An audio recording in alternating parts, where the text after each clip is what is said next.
Selamat pagi anak-anak hebat, berjumpa lagi dengan Bu Jazil pada pelajaran IPA secara daring. Bagaimana kabar kalian hari ini? Semoga Allah selalu memberikan kesehatan, keselamatan, dan karunia-Nya pada kita semua. Sehingga pada hari ini kita dapat melaksanakan pembelajaran daring dalam keadaan sehat walafiat. Anak-anakku, sebelum memulai pembelajaran, marilah kita berdoa menurut agama dan kepercayaan kita masing-masing. Berdoa mulai. Selesai. Anakku yang Ibu banggakan, materi yang kita pelajari hari ini adalah sistem ekskresi dengan KD 3.10, yaitu menganalisis sistem ekskresi pada manusia dan memahami gangguan pada sistem ekskresi serta upaya menjaga kesehatan sistem ekskresi. Adapun tujuan pembelajaran kita adalah 1. Siswa dapat menyebutkan organ-organ penyusun sistem ekskresi. 2. Siswa dapat memahami struktur dan fungsi sistem ekskresi. 3. Siswa dapat menyebutkan gangguan pada sistem ekskresi. 4. Siswa dapat menjaga kesehatan sistem ekskresi. Sistem ekskresi adalah proses pengeluaran zat-zat sisa agar tidak menjadi racun bagi tubuh kita. Organ-organ sistem ekskresi. Yang pertama adalah ginjal. Ginjal kita terletak di sebelah kanan dan kiri ruas-ruas tulang punggung yang berbentuk seperti kacang dan berjumlah sepasang. Ginjal berfungsi mengeluarkan zat sisa berupa urin. Struktur ginjal kita terdiri dari korteks ginjal atau korteks renalis. Yang kedua, sumsum ginjal atau disebut medula renalis. Pada sumsum ginjal terdapat suatu jaringan berbentuk kerucut yang disebut piramid. Piramid ini mengandung banyak pembuluh dan berguna untuk mengumpulkan hasil ekskresi.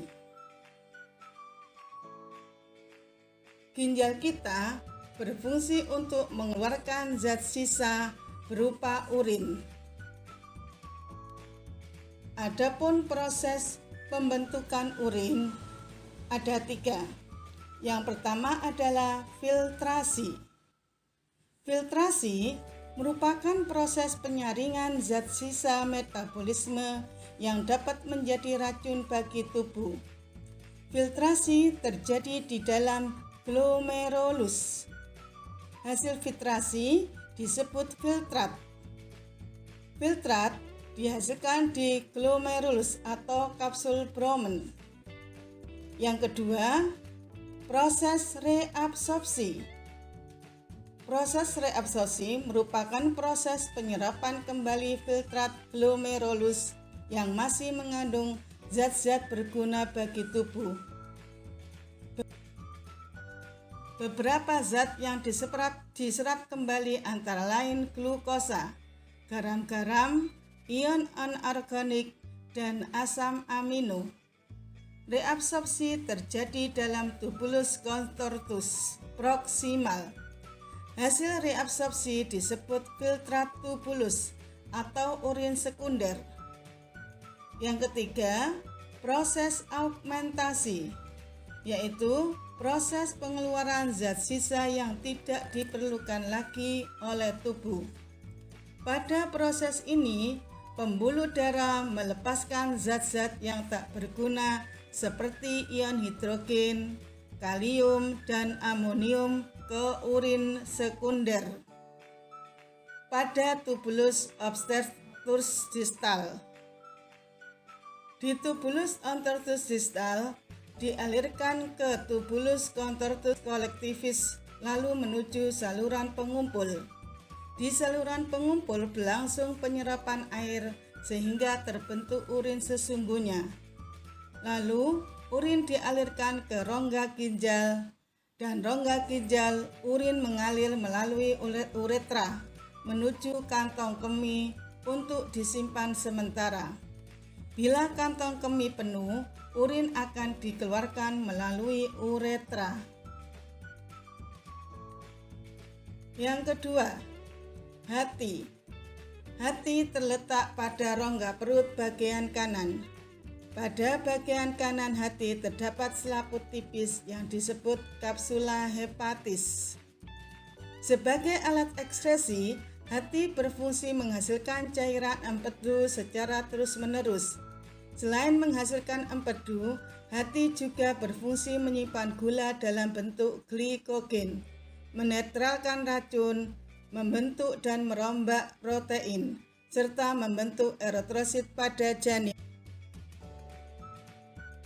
Perombakan eritrosit oleh hati. Sel-sel hati yang bertugas merombak eritrosit disebut sel histiosit. Melalui sel tersebut, hemoglobin akan diuraikan menjadi senyawa hemin, zat besi, dan globin. Dalam hati, senyawa hemin diubah menjadi zat warna bilirubin dan biliverdin, lalu dikirim ke usus, dan setelah melalui proses tertentu dibuang keluar tubuh bersama feses. Dalam usus, zat warna empedu berwarna hijau biru dioksidasi menjadi urobilin yang berwarna kuning coklat, yang berfungsi memberi warna pada feses dan urin.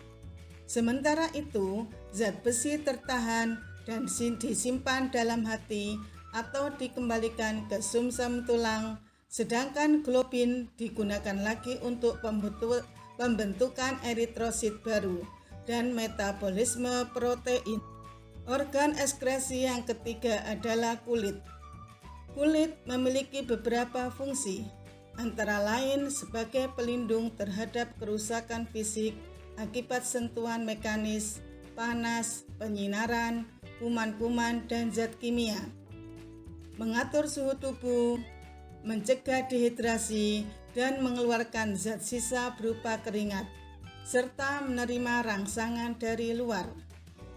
Banyak tidaknya keringat yang dikeluarkan seseorang dipengaruhi oleh beberapa faktor, yaitu suhu lingkungan, emosi, aktivitas tubuh, dan psikologi.